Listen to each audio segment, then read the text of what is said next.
In a hall packed with the greatest minds in the world, a child's voice rang out, "This step is wrong," and the entire room seemed to hold its breath.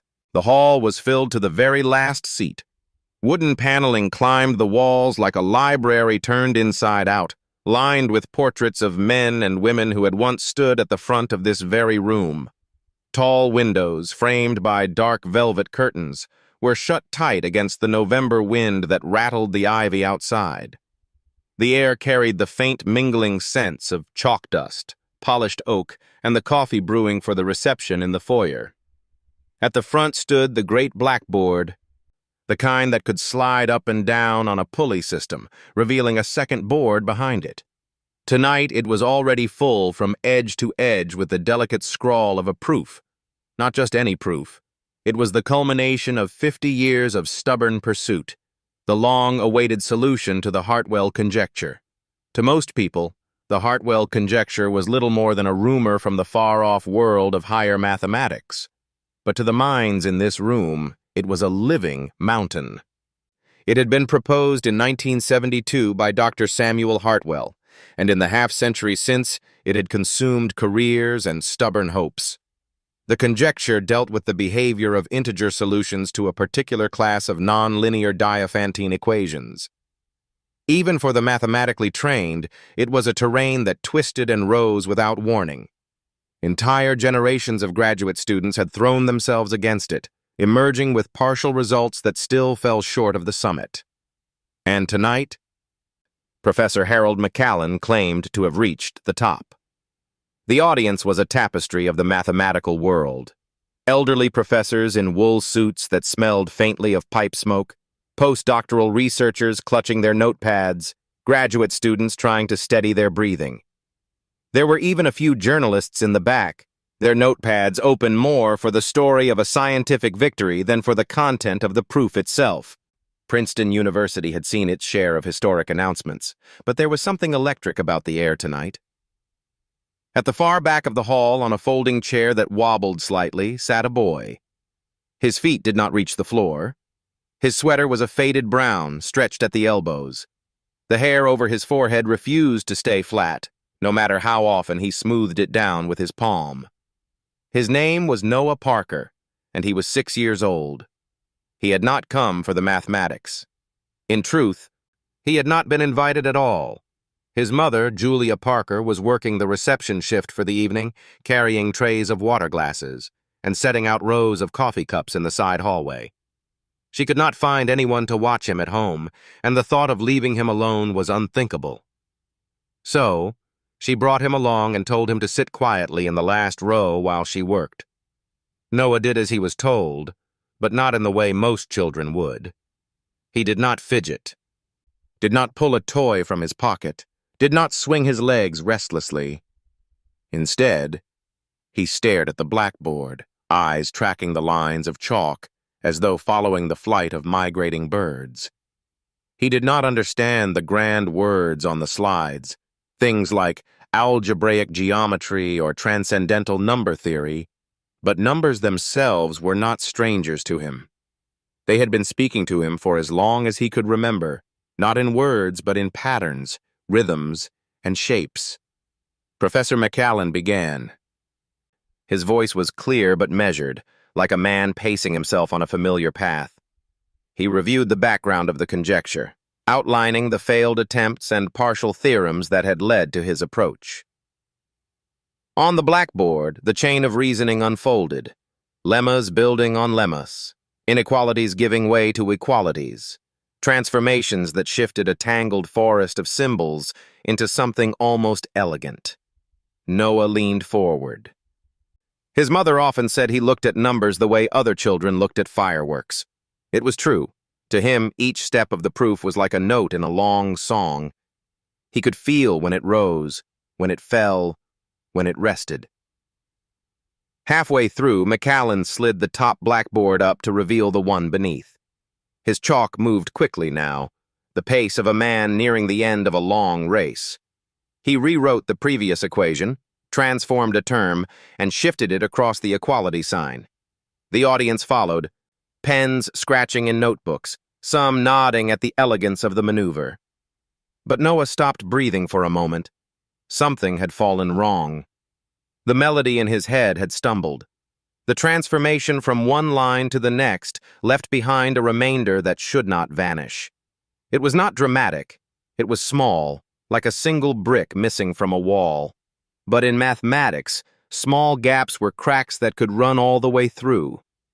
He tilted his head. Perhaps he was mistaken. He let his mind walk through the numbers again, quietly, the way he would count the steps from their apartment to the bus stop. No, he was certain.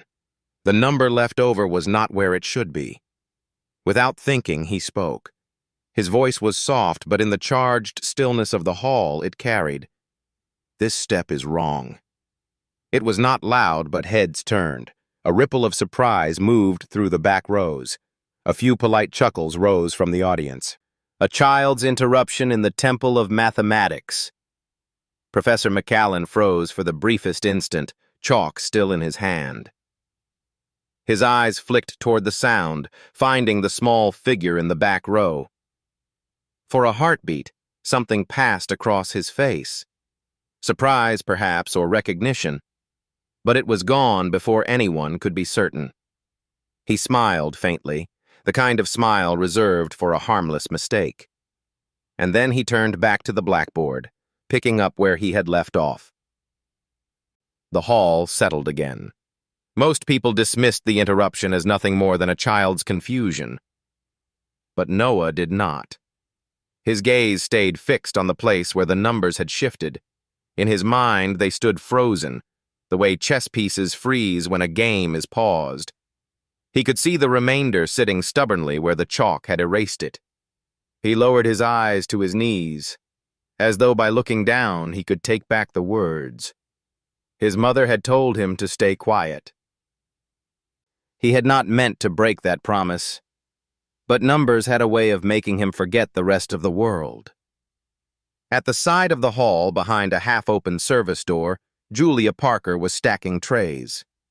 She had heard nothing over the clink of glassware. To her, the evening was just another shift, the kind where she would be paid enough to keep the rent from being late again. She had no idea her son had just spoken into the air of one of the most prestigious gatherings in the world of mathematics. Outside, the November wind pressed against the old stone walls. Inside, the proof moved forward, as if nothing had happened. The final steps were met with applause, polite and sustained. People stood to shake hands and exchange congratulations. McCallan accepted them all with the tired satisfaction of a man whose long burden had finally been set down. In the last row, Noah stayed seated. The clapping did not touch him. The numbers still echoed in his head, incomplete, as though a song had ended on the wrong chord. He could not have explained it in the language of professors or textbooks. But he knew, in the quiet certainty of a child, that something on that blackboard had not been true. The next morning, the halls of Princeton were quiet. Most of the visitors from the night before had already left for airports or train stations, carrying with them glossy programs from the award ceremony. Outside, the rain had started, pattering gently on the stone steps and turning the autumn leaves into wet coins scattered on the ground. In a small apartment over a laundromat, several miles away from campus, Noah Parker was sitting at the kitchen table. The table was barely large enough for 2 plates and a bowl of sugar. A faded calendar with pictures of Vermont in the fall hung on the wall, stuck to the paint with yellowing tape. His mother, Julia Parker, was moving between the stove and the sink, cooking oatmeal on the single working burner. She looked tired, the kind of tired that lives in the shoulders and the back, not just the eyes. She had worked until almost midnight, cleaning the last of the coffee cups and stacking chairs in the hall. When she finally clocked out, her feet had felt like stone. Noah was quiet. Normally, he would have been talking about the shapes he saw in the clouds outside their small window, or the number of steps it took for the downstairs dryer to complete a cycle. This morning, though, he kept tracing lines with his finger on the table's surface, as if writing numbers no one else could see. You were so quiet last night, his mother said, setting down a bowl of oatmeal in front of him. Did you fall asleep in your chair? Noah shook his head. Julia smiled faintly. I hope you are not too bored. That was a room full of people who do nothing but talk about numbers all day. He looked up at her. They made a mistake, he said simply. Julia paused, spoon halfway to her own bowl. What do you mean? The man on the stage. The one with the white hair. He put the leftover in the wrong place. It is still there, even though he erased it. Julia sighed gently, unsure whether to laugh or scold him. Honey, you must have misunderstood. Those people are, well, they are experts. But Noah did not argue. He just looked back down at his oatmeal, stirring it without eating. After breakfast, Julia had to leave for her morning shift at the diner. She locked the door behind her, leaving Noah with his drawing paper and a handful of crayons. In the quiet that followed, the boy sat cross-legged on the floor and began to recreate what he had seen the night before. His memory was clear. The way the chalk had curved, the way the professor had shifted terms from one side of the equation to the other, it was all still there in his mind. On the page, the lines appeared one by one. First, the starting equation, then the transformation. Then, in red crayon, he circled the gap.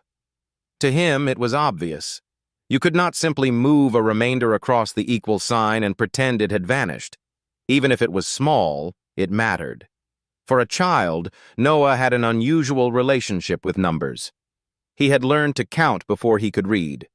At 3, he could add and subtract in his head without using fingers. At 4, he had made his own multiplication table on a scrap of cardboard from the grocery store. He did not just memorize facts, he played with them, turning them over and over until they made sense in every direction. Julia had noticed this, of course, but she was not a mathematician. To her, numbers were something you kept in a checkbook and hoped stayed in the black. She worried about rent, about groceries, about keeping the heat on in the winter. Her son's talent seemed like a beautiful but distant thing, not part of the world they lived in. That evening, when Julia returned from work, she found Noah asleep on the floor, surrounded by pages of crayon-marked equations. She bent to pick them up, frowning at the unfamiliar symbols. She did not know it yet, but one of these drawings would change the course of their lives. The next day, life returned to its usual rhythm. Julia worked her jobs, and Noah spent his hours between school, home, and the public library where the librarian, Mrs. Hammond, let him sit quietly in the corner with the math books no other child wanted. He liked the ones with diagrams, especially the old textbooks that still smelled faintly of chalk. But something from that night at Princeton stayed with him. It was not about being right or proving someone wrong. It was simply that the numbers had been off, like a wheel that was not perfectly round, and once he saw it, he could not unsee it. It was a week later that fate intervened. Julia had taken an extra shift at the university to help with a faculty luncheon. This time she left Noah at the campus library while she worked. She thought he would be safe there until she could pick him up. In the library's quiet reading room, Noah was at a table with a stack of books when a young woman walked past. She had short brown hair and carried a folder under one arm. She noticed the page in front of him, an equation drawn in crayon, with a small red circle around part of it. She slowed, then stopped. "That is the Hartwell transformation," she said, surprised. "Where did you see this?" Noah looked up. "The man on the stage did it. But it is wrong here," he added, tapping the red circle. The woman introduced herself as Emma Brooks, a graduate student in applied mathematics. She had been in the audience the night of the lecture. She remembered the small voice that had interrupted, and the brief pause in Professor McCallan's presentation. "Do you know why it is wrong?" she asked. Noah nodded. "The leftover does not go away. It hides, but it is still there." Emma sat down across from him. Show me. For the next 20 minutes, she watched as the boy reconstructed the proof from memory. His handwriting was large and uneven, but his logic was clear. When he reached the step he had marked in red, he explained in simple terms, using a story about sharing cookies unevenly among friends. The remainder, he said, could not simply disappear, it had to be accounted for. Emma listened, torn between disbelief and fascination. She knew enough of the proof to realize that what he was saying was not nonsense. In fact, it lined up with a question she had quietly asked herself during the lecture, but had dismissed. When Julia arrived to pick up her son, she found them still at the table. Emma introduced herself and asked if she could speak with Noah again sometime.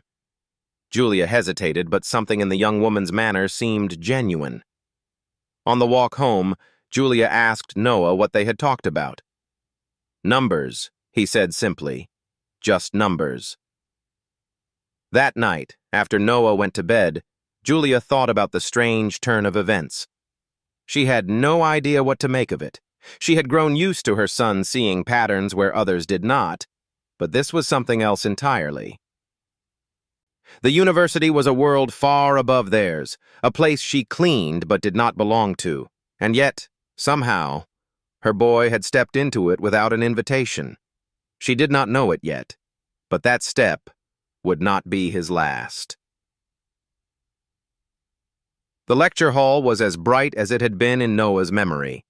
The walls of polished wood, the neat rows of chairs, the smell of chalk. It all returned to him the moment he stepped inside again. This time, however, the seats were not filled with professors in dark suits. The gathering was smaller, more informal. It was a departmental seminar, the kind where graduate students and faculty shared ongoing work. Noah sat in the same chair as before, at the very back. His mother had told him to be quiet, but there was a difference in the air today. He was here because Emma had convinced Julia to let her bring him along. Emma had said it was just a talk, nothing formal, but she wanted him to hear another presentation and see how the ideas were built. At the front, Professor McCallan stood once again, his posture confident, his voice carrying with ease. The Hartwell proof had already been celebrated in journals and on news websites. In the weeks since the award, his name had appeared in interviews and conference announcements. Tonight, he was speaking to colleagues about possible applications of the result. Noah listened. He recognized the same structure in the argument, the same path through the forest of symbols.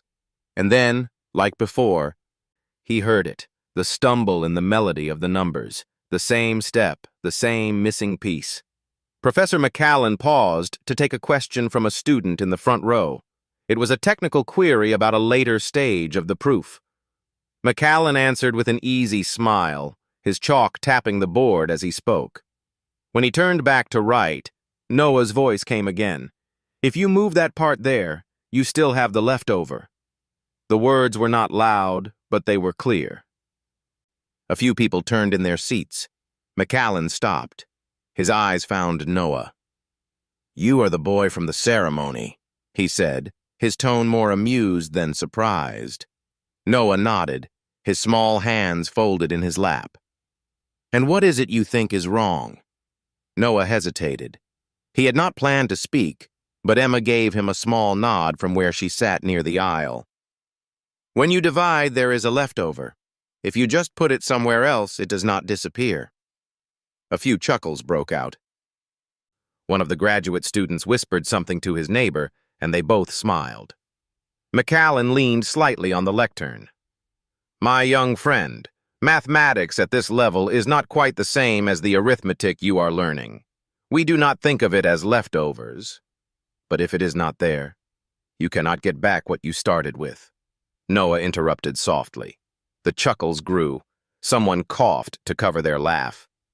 The professor straightened. It is a good observation, but in this context, the term vanishes in the limit.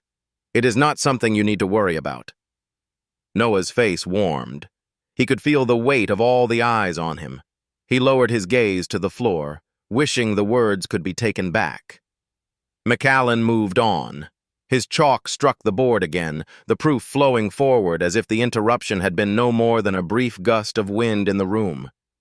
The audience's attention followed him, leaving the boy at the back in the quiet shadow of his own thoughts. After the seminar, the crowd spilled into the hallway. There was the murmur of academic conversation, the rustle of coats being put on, the scrape of chairs. McAllen was surrounded by a cluster of faculty, all eager to talk about his ideas. No one looked in Noah's direction. Emma found him still sitting in his chair. "You did fine," she said gently. He shook his head. Nobody listened. She crouched beside him. "That is how it works sometimes. People hear things when they are ready to hear them." He glanced at her, unsure if she meant he was wrong or that the others had simply chosen not to believe him. "Come on," she said, holding out her hand. "Let's go get a sandwich." They walked through the campus together, the November evening settling in around them. The lamps along the pathways cast soft pools of light on the wet leaves. The air smelled of rain and stone. "Do you know why he said it disappears?" Emma asked. "Because he wanted it to," Noah replied without hesitation. Emma smiled at the bluntness. It was not the whole answer, but it was not wrong. She explained gently, using the simplest terms she could. In the proof, the leftover was treated as something that got smaller and smaller until it could be ignored. In theory, this was allowed. But in practice, if the leftover did not shrink fast enough, it could change the result entirely. Noah listened carefully. "But it does not shrink," he said. "Not all the way." Emma did not answer right away. She had been thinking the same thing, though she had told no one. To say it openly was to question the celebrated work of a senior professor, and that was not something a graduate student did lightly. That night, Julia noticed her son was quiet again at dinner. When she asked about the talk, he only said, "They laughed." She set down her fork. "Did they make fun of you?" He shook his head. "Not exactly." Julia reached across the table and touched his hand. "I do not care if they believe you or not. You have a gift. Do not let anyone make you small." He gave her a small smile, but his eyes drifted toward the corner of the room where his crayon-marked pages were stacked. The missing piece was still there, waiting. In the weeks that followed, Noah stayed mostly in his own world. At school, he finished his classwork quickly and spent the rest of the time drawing number patterns on scrap paper. At home, he sat by the window in the evenings, watching the streetlights come on one by one, counting the intervals in his head. Emma visited a few times, always with a book or a sheet of paper full of problems. Sometimes they worked through them together. Sometimes she simply watched as he explored them on his own. She began to suspect that his way of seeing numbers was not learned in the usual way. It was closer to instinct. Still, she did not push. She knew that the more public the conversation became, the more resistance they would face. People did not like to believe that a child could see something they had missed, but the moment in the seminar had planted a seed. It was only a matter of time before it would grow into something impossible to ignore. By the end of the month, Emma had decided she needed to test the proof herself, not the way the journal had printed it, but the way Noah had described it. She stayed up late in the computer lab, running simulations, each time adjusting the terms the way the professor had. And each time the leftover refused to vanish. It hid in the numbers, small but steady, like a low hum beneath a piece of music. She thought of Noah's quiet voice in the back of the room. You cannot just put it somewhere else. The more she tested, the more she realized that the boy's words had been exact. The winter light came late to Princeton that year. Mornings began gray, with frost on the grass and a thin skin of ice on the edges of the fountains. Students hurried between buildings with their collars up, their breath making pale clouds in the air. Inside Fine Hall, the mathematics department's home, The corridors smelled faintly of coffee and paper. Emma Brooks walked quickly down one of those corridors, her boots clicking softly against the tile.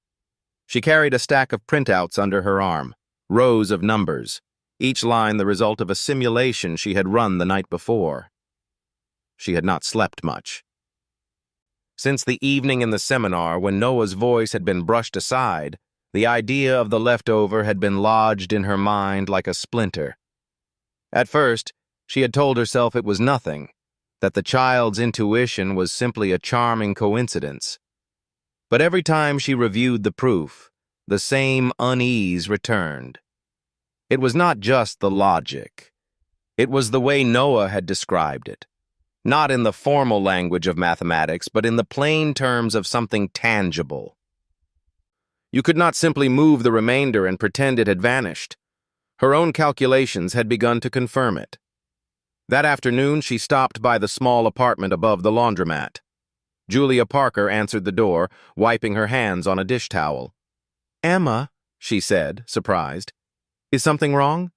"No, nothing is wrong. I was hoping I could borrow Noah for an hour."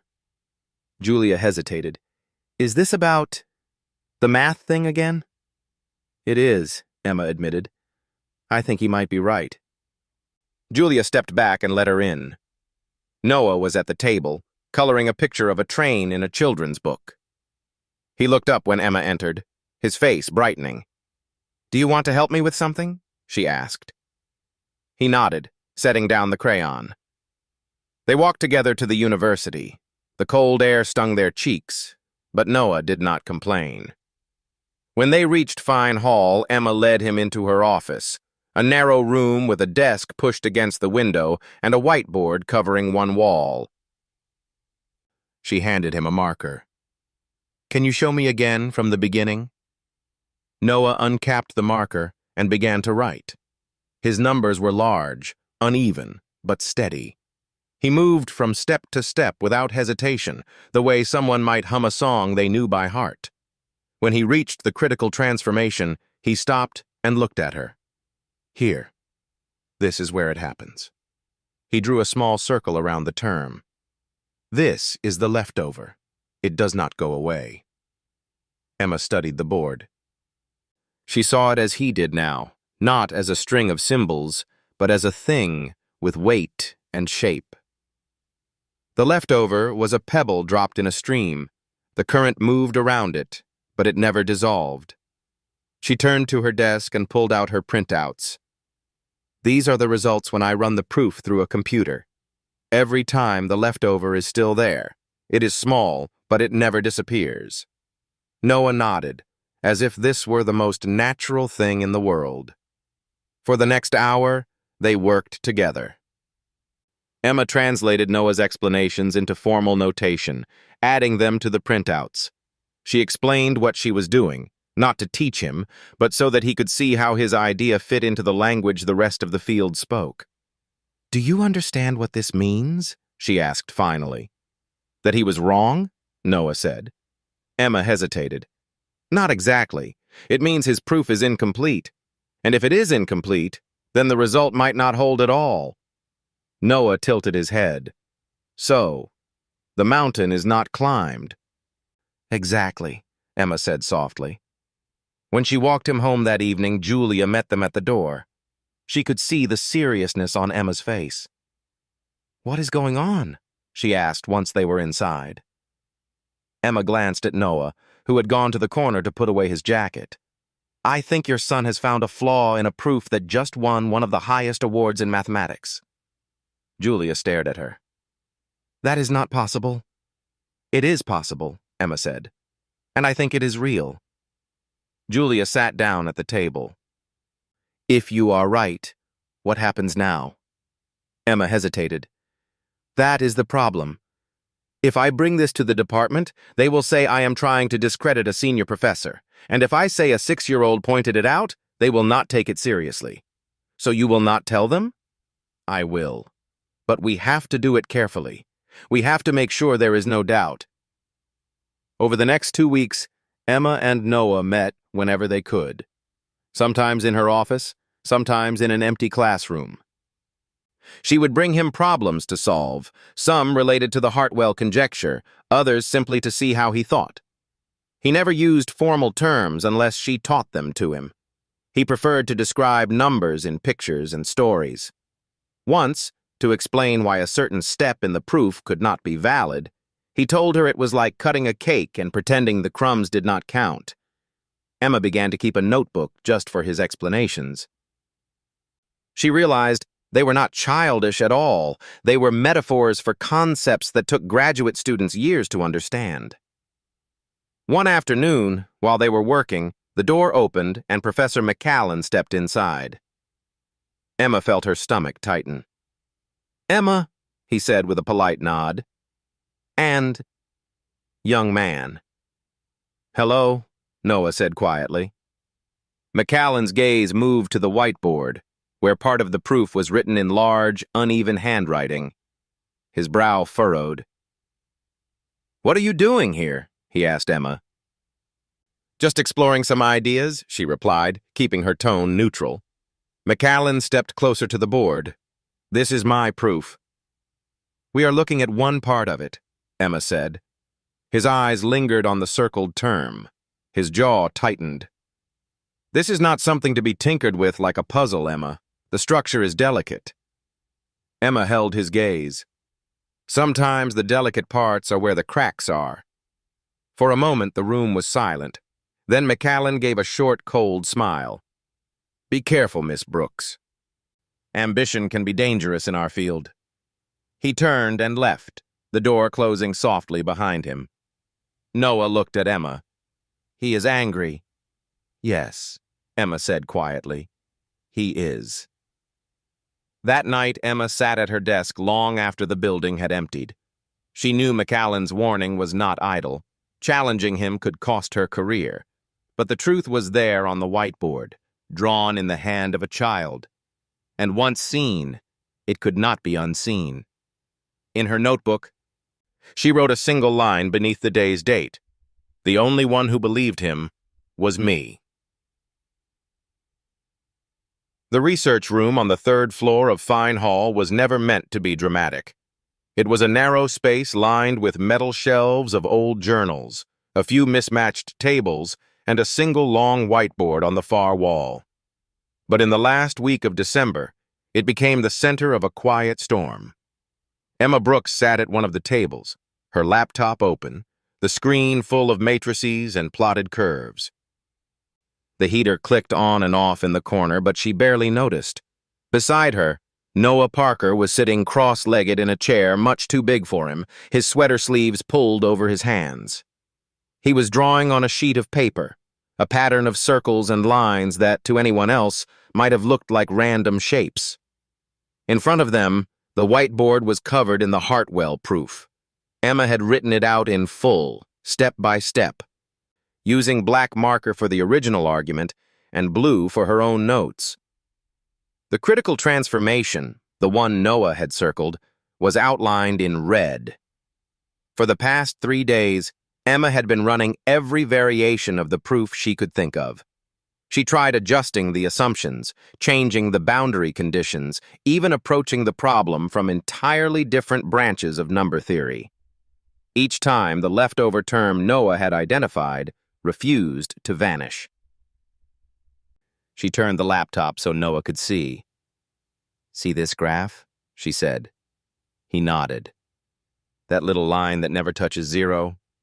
That's your leftover. Even when the numbers get very, very big, it's still there." Noah leaned closer. "It's like a shadow," he said. "It stays no matter where you put the light." Emma smiled faintly. "Exactly." On the 4th day, Emma printed out her findings and placed them in a folder. The pages were covered in formal notation, computational results, and annotated diagrams. In the academic world, this was the kind of document that could not be ignored. But she also knew it was the kind of document that could make enemies. When she brought it to the department chair, Professor Alan Reeves, he skimmed the first few pages and set it down. "Emma, this is interesting," he said slowly. "But do you understand what you are implying?" I understand that the proof has a gap, Emma said. And you are saying a 6-year-old found it. I am saying I confirmed it. Reeves leaned back in his chair. Harold McCallan has just been given one of the highest honors in our field. His proof has been peer-reviewed, published, and celebrated worldwide. Do you think anyone will want to hear that it might be incomplete, based on a child's observation? If it's incomplete, the truth should matter, Emma replied. Reeves studied her for a long moment. My advice? Drop this. Quietly. For your own sake. Emma left his office with the folder still in her hands. She knew what his advice meant. The department would not support her. If she pushed forward, she would be doing it alone. That night, she told Julia Parker what had happened. Julia's reaction was immediate. If they don't want to hear it, then why tell them, she asked. Because the proof is wrong, Emma said simply. Julia looked at her son. Do you care if they fix it? Noah shrugged. I just don't like when the song is broken. Emma smiled at the phrasing. For him, it wasn't about pride or credit. It was about harmony. By the end of the week, Emma had made her decision. If the department would not act, she would publish the findings herself. She reached out to a few colleagues she trusted, people young enough not to be bound by old loyalties, but skilled enough to check her work without bias. 2 days later, she received an email from Dr. Amir Rahman, a number theorist at MIT. I ran the tests you suggested. The term is indeed persistent. You may be onto something bigger than you think. Another came from Dr. Claire Howard at Stanford. The behavior of the remainder term is incompatible with the convergence McCallan assumes. You're not wrong. Each confirmation made the case stronger, but also more dangerous.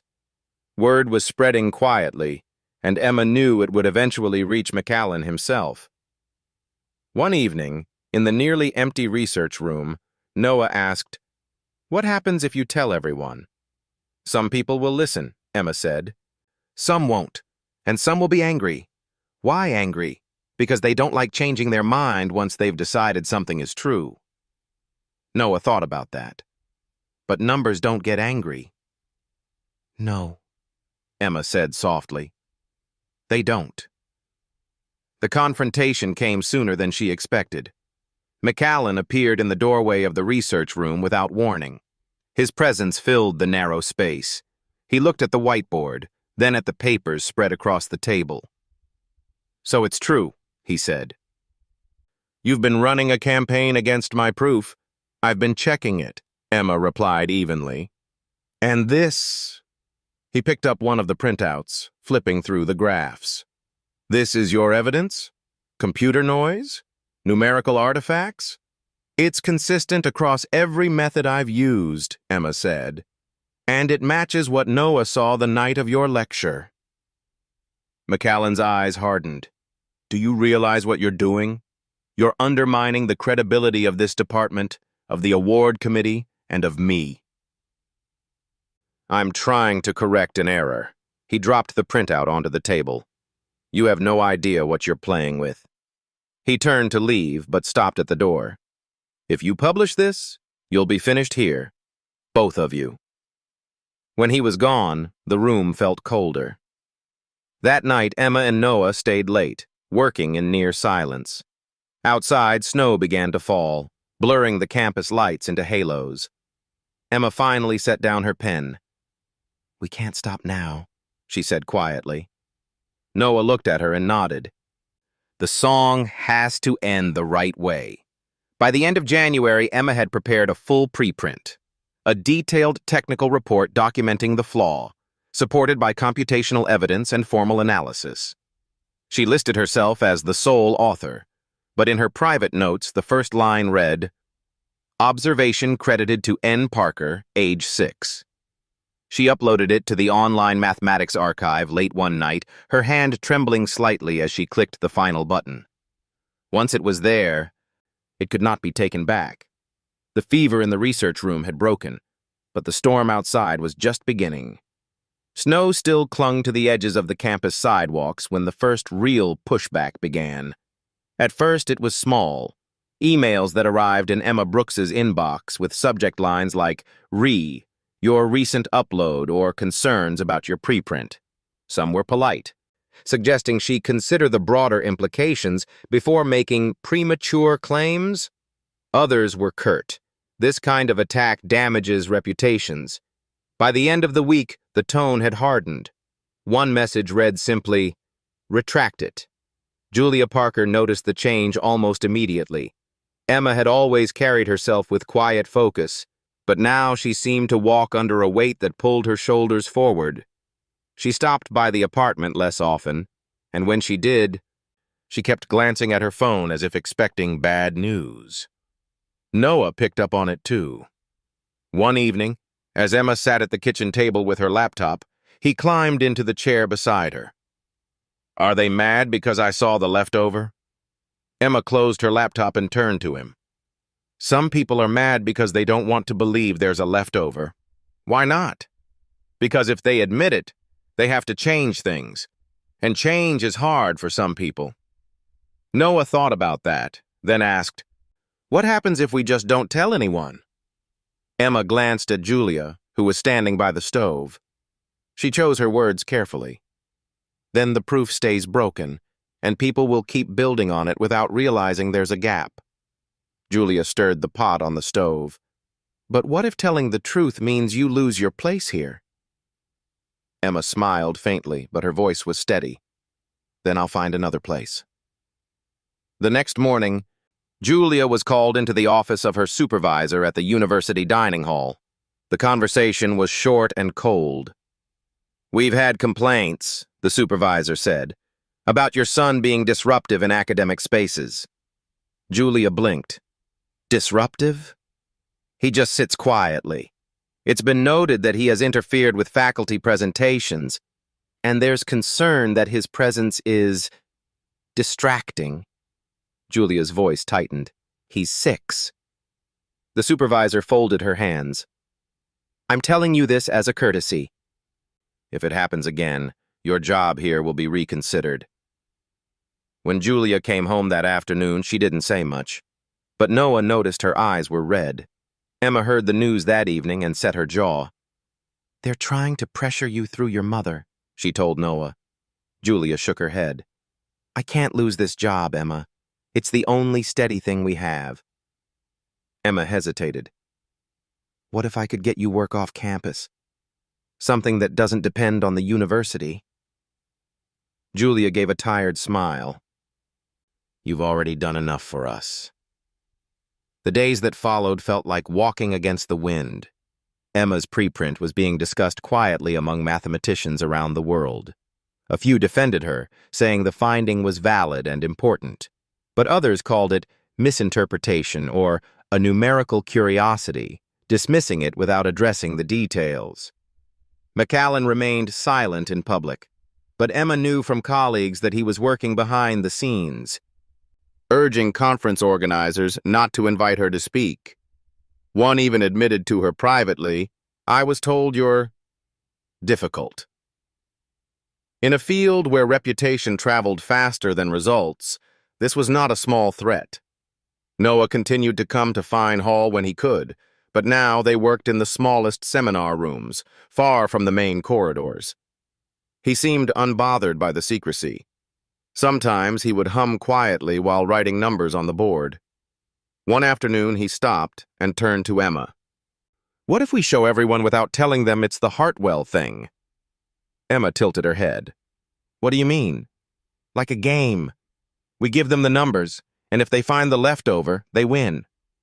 Emma smiled slowly. "You want to trap them into seeing it for themselves?"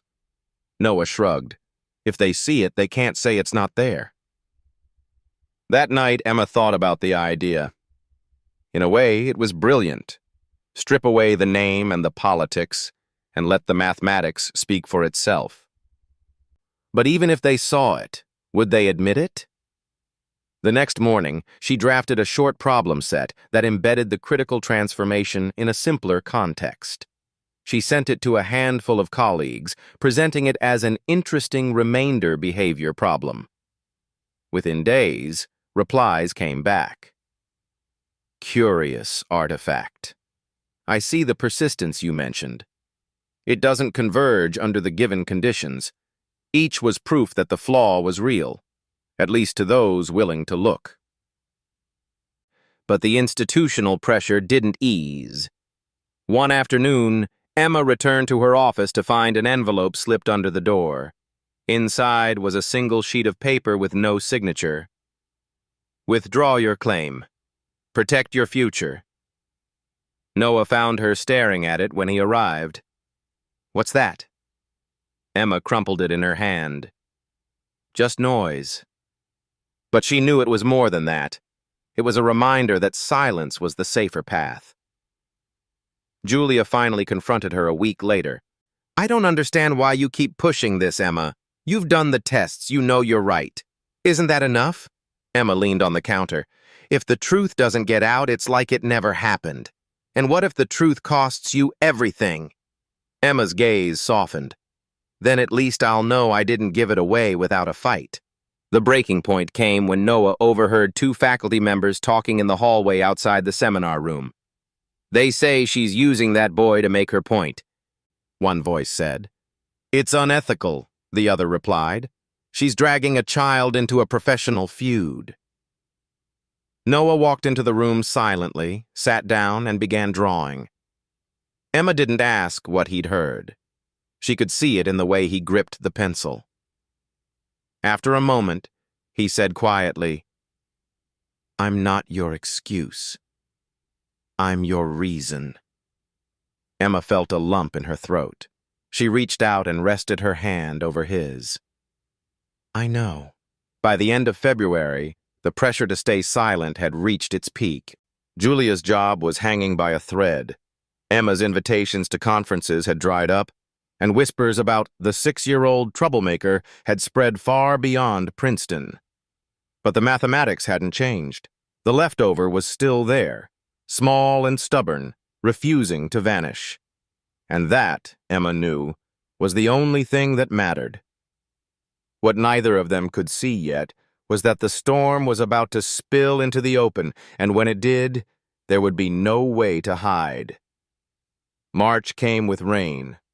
Cold, steady rain that darkened the old stone of Princeton's buildings and made the ivy drip like strands of wet rope. The campus paths shone black under the lamplight, and the gutters ran fast with water. In the mathematics department, the air was no warmer. Conversations hushed when Emma Brooks walked by. The preprint was still up on the mathematics archive, still quietly drawing attention from certain corners of the academic world. But the official stance from the department was silence. Silence. And distance. It was during this quiet freeze that Emma received an invitation she hadn't expected. The undergraduate mathematics club was holding an open seminar, part lecture, part friendly competition, where audience members could attempt problem sets on the spot.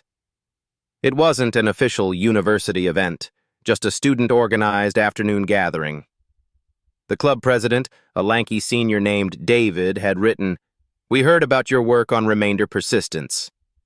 Would you be willing to design a problem for our challenge session? It could be anonymous, just something interesting that would get people talking." Emma read the email twice. Anonymous. Interesting. A chance to let the idea stand on its own, without the Hartwell name attached. She thought of Noah's earlier suggestion. What if we just make it a game? 2 weeks later, on a gray Saturday afternoon, the seminar room was full. Not with senior faculty, but with undergraduates, graduate students, and a few curious visitors from other departments. The atmosphere was casual. Someone had brought cookies, and the coffee urn burbled in the corner. On the chalkboard at the front of the room, Emma wrote a single problem. No preamble, no reference to the Hartwell conjecture.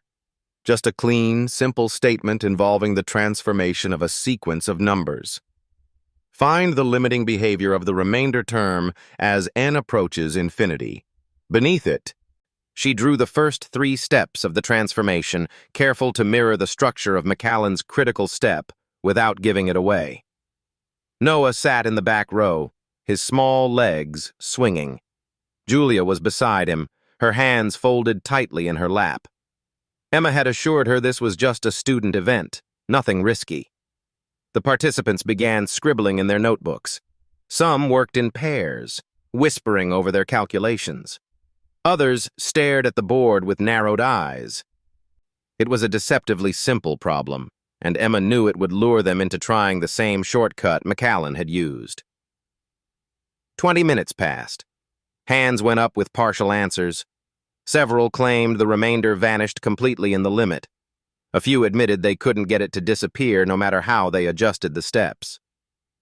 David, the club president, grinned and turned to the room. "We have a special guest solver," he announced. "Let's see what he can do with it." All heads turned as Noah stood up.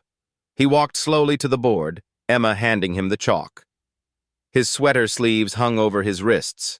The chalk squeaked as he began to write, retracing the steps they had practiced.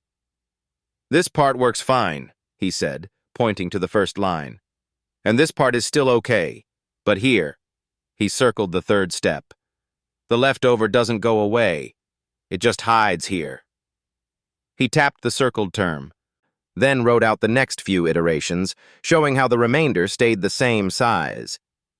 "You can make it bigger and bigger," he said, "but if it doesn't shrink fast enough, it never disappears." The room was silent. A few students leaned forward, frowning, realizing they had made the same assumption. One graduate student in the front row muttered, "I see it now." When Noah finished, he set the chalk down and stepped back. David cleared his throat. "Well, I think that's our winner."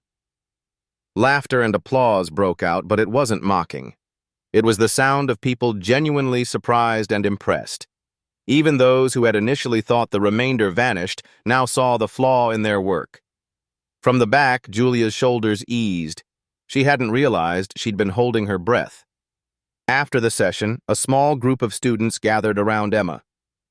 "Where did you get that problem?" one asked. "From a friend," Emma replied with a smile. Another student, a tall woman with a sharp voice, said, "That structure, it's familiar. I think I've seen it in some recent high-level work." Emma only said, "It's been around." Walking back through the wet streets afterward, Noah asked, "Did they see it?" "They saw it," Emma said. "Then maybe they'll believe it's real." "Some of them will," she answered. "The rest will take more time." The impact of the challenge spread faster than Emma expected. The students who had attended told their friends, and a few posted the problem and Noah's neat solution on online forums. There was no mention of McAllen or the Hartwell conjecture, only discussion of a neat example of remainder persistence. But among mathematicians, the structure was unmistakable. Those who had studied McAllen's proof recognized it instantly. The quiet discussion began again, this time without Emma's name on it and without the politics clouding the view. A week later, Emma received a terse email from McAllen. "I see what you're doing. This ends now." She didn't reply, because she knew it couldn't end now. The idea was loose in the world, moving on its own, and soon someone else, maybe one of those undergraduates, would connect the dots in public. That night, over dinner at Julia's apartment, Noah said, "If the song is wrong, it's not enough to tell people. You have to make them hear it." Emma smiled. "Exactly." It began with a post on a niche mathematics forum. A user named Rem Terms uploaded a problem identical to the one from the student seminar, along with a photograph of a child's neat solution. The caption read, "This is a clean example of remainder persistence, solved in minutes by a 6-year-old visitor at a campus math event. Anyone see the larger implication?" Within hours, comments poured in. Some debated the elegance of the problem. Others recognized its skeleton immediately. "Isn't this just the critical step in McAllen's Hartwell proof?" one user asked. The thread caught fire. Members began comparing the seminar problem to the published proof, and the similarities were undeniable. By the next morning, the discussion had spilled onto Twitter, academic blogs, and group chats among graduate students. The phrase, Hartwell Gap, began appearing in posts, informal, unverified, but spreading fast. Emma Brooks noticed it first in her email. Subject lines shifted from status of your preprint to, is this related to the kid in your seminar? At first, she ignored them. But by noon, a reporter from a small science news website called her directly. We've seen the forum post, the reporter said. People are saying this is the same issue you raised in your Hartwell critique. Is the child in the picture your student? Emma hesitated. He's not my student. He's a friend. Is it true he's 6 years old? Yes, Emma admitted. That was enough. By evening, the headline was up. 6-year-old solves key step in flaw of prize-winning math proof. The article was short, mostly speculative, but it carried a photograph of the whiteboard from the seminar, the child's small handwriting circled in red. The reporter didn't name Noah, but it didn't take long for people to guess. 2 days later, the story was on larger science outlets. By the end of the week, it had reached mainstream news. The attention hit Julia Parker like a storm door slamming in the wind. She came home from work one afternoon to find 2 reporters standing in front of the laundromat entrance. Are you the mother of the boy from the Hartwell story? One asked. She didn't answer. She just pushed past them into the building. Upstairs, Noah was sitting at the kitchen table drawing a spiral in his notebook. Why are they outside? He asked. Julia forced a smile. They just want to talk. But we don't have to. At Princeton, McAllen finally broke his silence. In an interview with the Mathematical Review, he dismissed the growing online debate as noise from those who don't understand the depth of the proof. When asked directly about the seminar problem, he said, "Toy examples can mislead. Mathematics at the highest level is not captured in parlor tricks." Emma read the quote and felt her stomach turn. She knew that to many, his words would carry more weight than her data. But she also knew the conversation had shifted. It was no longer her alone against McAllen. It was an open question in the community, and people were testing it for themselves. One morning, she opened her inbox to find an email from a senior mathematician in France. I have read your preprint and verified the persistence of the remainder. I believe you and your young colleague are correct. If you need institutional backing, I will speak. 2 more arrived the same day, from India and Canada. It wasn't everyone, but it was enough to prove the tide was turning. Noah seemed unaware of the noise swirling around him. He still came to Emma's office with his crayons, still preferred drawing shapes to reading articles. But one afternoon he asked, Why is everyone talking about it now? I said it months ago. Emma smiled. Sometimes it takes a while for people to hear the same song you've been listening to all along. The university couldn't ignore the attention forever. A formal statement was released. Princeton University is aware of recent public discussions concerning the Hartwell conjecture proof. We are committed to the integrity of mathematics and encourage respectful scholarly review. It was cautious, carefully avoiding the word error, but it marked a shift. The matter was no longer being handled in whispered hallway conversations. It was official. That night, Julia sat across from Emma in the small kitchen. So what happens now? She asked. Emma exhaled slowly. Now it gets harder. Because once the world starts paying attention, the people who've been protecting the proof will push back harder. Julia frowned. And Noah? We protect him. No interviews, no appearances without us there. He's not a headline. He's a person. Julia looked at her for a long moment, then nodded. In the weeks that followed, the debate only grew louder. Some mathematicians published short notes agreeing with the remainder persistence finding. Others wrote rebuttals, arguing that McAllen's original step was philosophically valid, even if it appeared incomplete in certain numerical cases. And in the middle of it all, the image of a 6-year-old boy at a chalkboard kept circulating, quiet, focused, his hand steady as he circled the leftover term. It had started as a whisper in the back row of a lecture hall. Now, it was a storm. Spring was coming slowly to New Jersey. The snow along the curbs had melted into dirty heaps, and the first thin shoots of green were pushing through the damp soil by the sidewalks. The air was still sharp in the mornings, but the light stayed longer in the evenings now, lingering over the stone buildings of Princeton like a reluctant guest. In Julia Parker's apartment above the laundromat, the kitchen table was covered with a scattering of letters, most of them bills. But one envelope stood out, heavy cream paper, the return address embossed in gold, International Council for Mathematical Sciences. Julia turned it over in her hands as if it might vanish if she opened it too quickly. Finally, she broke the seal. Inside was a letter written in formal, careful language. Dear Ms. Parker, the council would be honored if you and your son, Noah Parker, would attend our upcoming honorary symposium on the Hartwell conjecture. This event will gather leading mathematicians from around the world to discuss the current state of the proof and its implications. We believe your son's observation, now widely discussed, represents an important contribution to this ongoing conversation. Travel and accommodations will be provided. We look forward to your response. Julia read it twice before setting it down. She looked across the table at Noah, who was busy sketching a pattern of interlocking triangles in his notebook. Sweetheart, she said, how would you like to go on a trip? He didn't look up. Where?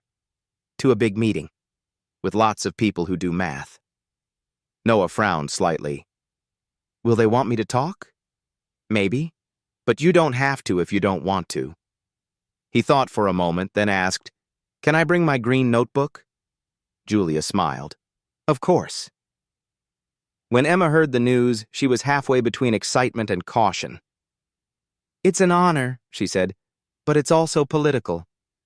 This isn't just about hearing Noah. They're gathering to decide what happens to the proof. McAllen will be there. Julia's face tightened. So it could get ugly. Possibly. But the fact they've invited you means the tide has turned. Enough people believe the flaw is real, or at least worth serious discussion. Noah listened quietly, then said, I don't want to fight. I just want to show them where the song skips. Emma smiled faintly. Then that's all you have to do. The symposium was to be held in Boston, in one of the grand lecture halls at MIT. The council had arranged train tickets, and the morning they left, the station was bright with travelers carrying briefcases and coffee cups. Noah sat by the window, his small backpack on his lap, the green notebook tucked safely inside. Emma used the ride to brief him gently. There will be a lot of people there. Some will be very nice. Some might be less nice. But you only have to be yourself. Noah nodded without looking up from the window. I'm not scared of people. I'm scared of forgetting what I was going to draw. In Boston, the hotel lobby buzzed with mathematicians from every corner of the globe. The badges hanging from their necks bore names Julia couldn't pronounce, and universities she had only read about. Emma seemed to know several of them, exchanging polite but guarded greetings. That evening, there was a small reception. Noah stayed close to Julia, nibbling on crackers while adults clustered in conversations full of words like counterexample and conditional convergence. Emma spoke briefly with Dr. Amir Rahman from MIT, who had been one of the first to confirm the flaw. We've got allies in the room, Rahman said quietly, but McAllen will defend his ground to the last inch. The next morning, the hall filled quickly. The opening remarks were delivered by a silver-haired woman from the council, welcoming everyone to what she called a vital moment in the life of a great problem. McAllen spoke first. His voice was steady, his presence commanding. He acknowledged the discussion about the proof, but framed it as healthy academic scrutiny that had not, in his view, undermined the central result. When it was Emma's turn, she stepped to the podium with measured calm. She spoke not about Macallan directly, but about the mathematics, the remainder term, the persistence across transformations, the computational evidence. Her slides showed graphs, not accusations. And then, she said, "This is the person who first noticed it." She turned slightly, and the hall's attention followed her gesture to a small figure sitting at the edge of the stage. Noah stood. He walked to the chalkboard at the side of the stage, the green notebook in one hand, a piece of chalk in the other. Without a word, he began to draw. First the opening equation, then the transformation, then the small circle around the leftover term. He showed how it moved, step by step, never disappearing. At one point, he paused and looked at the room. "If you keep playing the song, it still skips here." There was a ripple of quiet in the audience, an unguarded moment where the formal weight of the event gave way to something simpler, something human. He finished, set down the chalk, and returned to his seat beside Julia.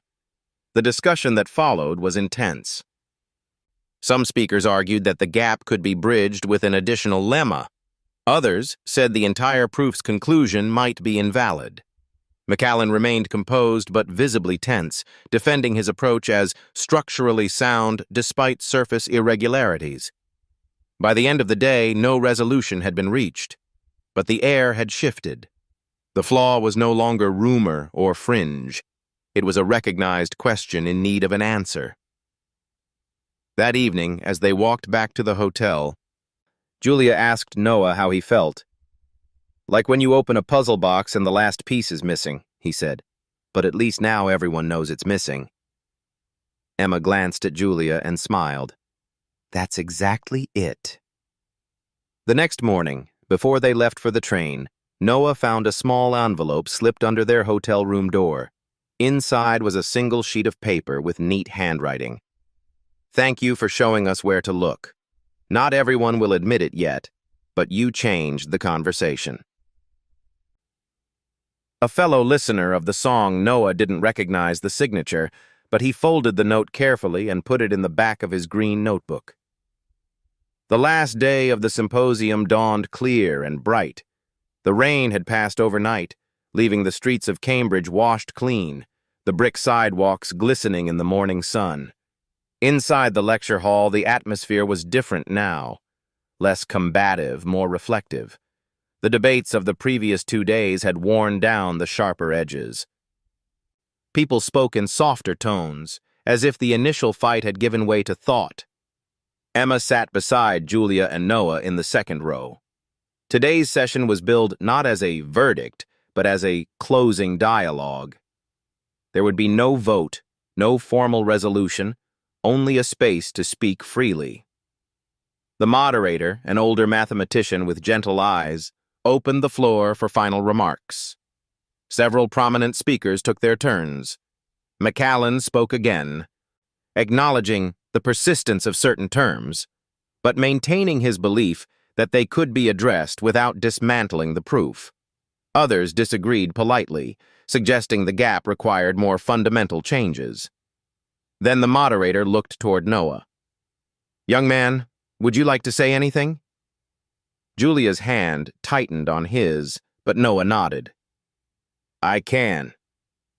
He walked to the front, his green notebook under his arm. The hall was silent as he stepped up to the chalkboard, opened the notebook to a blank page, and began to draw. First, a circle. Not perfectly round. His hand was small and the chalk was thick, but complete enough to see the shape. Then he lifted the chalk and left a tiny gap in the line. He turned to the room. "This is what the proof looks like to me," he said quietly. "Almost a circle, but not all the way." He pointed to the gap. "You can walk around it, you can pretend it's closed, you can even draw the missing part in your head. But if you want to touch it, it's not there." He stepped back, letting the board speak for itself. For a moment, no one moved. Then slowly, someone in the back began to clap. It spread row by row until the hall was filled with applause. Not the sharp, triumphant kind, but the steady, sustained rhythm of respect. Emma felt her eyes sting. Julia's hand was still clasped around hers, both of them holding on as if to anchor the moment. When the clapping faded, Noah added one more line. "I'm not here to win. I just wanted you to hear the song the way I do. You don't have to agree with me, but you can look." The moderator smiled. "Thank you, Noah." Noah returned to his seat. Julia kissed the top of his head. Emma leaned forward and whispered, "Perfect." That afternoon, the symposium ended with no dramatic conclusion, just the acknowledgement that the Hartwell proof would undergo renewed scrutiny, with contributions from many hands. For some, it was a retreat. For others, it was an opening. On the train ride home, Noah sat by the window, tracing circles on the glass with his finger. Outside, the landscape slid by, bare trees, small towns, the slow widening of the sky as they approached New Jersey. Julia rested her head back against the seat, her eyes closed. Emma was reading through a stack of emails on her laptop, most of them from mathematicians who had been at the symposium. Many were short but sincere. "I see it now. Well put. Thank you for bringing him." Weeks later, life settled back into a quieter rhythm. Julia's job at the dining hall was safe again. The earlier threats had faded once the public attention shifted. Emma continued her research, now with a small but steady group of colleagues who supported the work. And Noah. Noah kept filling his green notebook. Some days it was numbers. Other days just shapes and patterns. One page held a perfect circle with the words, "Leave space for tomorrow." One Saturday in late April, Noah and Julia walked past the university on their way to the farmer's market. The lawn was dotted with students sitting in the sun, textbooks open beside cups of coffee. As they passed Fine Hall, a young graduate student looked up from his laptop and called out, "Hey, are you the Circle Kid?" Noah paused. "I guess." The student grinned. "Good work." Julia smiled as they walked on. Noah didn't say anything, but his steps seemed lighter. That evening in the kitchen, he asked, "Do you think the circle will ever be closed?" Julia stirred the soup on the stove. "Maybe. Or maybe it's supposed to stay open for a while." He thought about that. "I like it open. Then I can still think about it." Months later, long after the news cycle had moved on, a thick envelope arrived from France. Inside was a preprint of a new paper, its first page dedicated to Noah Parker, who reminded us that even the smallest gap matters. Noah tucked it into the back of his green notebook. The story didn't end with a headline or a prize.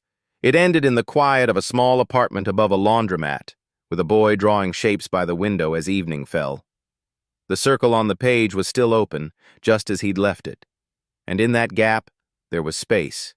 For curiosity, for patience, for the kind of listening that changes everything. If you've stayed with me until now, thank you. Not just for watching, but for listening. This story belongs to more than one boy, more than one chalkboard. It belongs to the professors who spend their lives chasing answers, to the people who work in the quiet corners of great halls, and to the children, small voices, who dare to say, "This doesn't feel right." I wanted you to hear that a truth, even a small one, is worth speaking, and that kindness is never wasted. And to all the real Noahs out there, keep your circles open, leave a little space for the next question, the next possibility, the next day of wondering. Thank you for walking beside me through this story.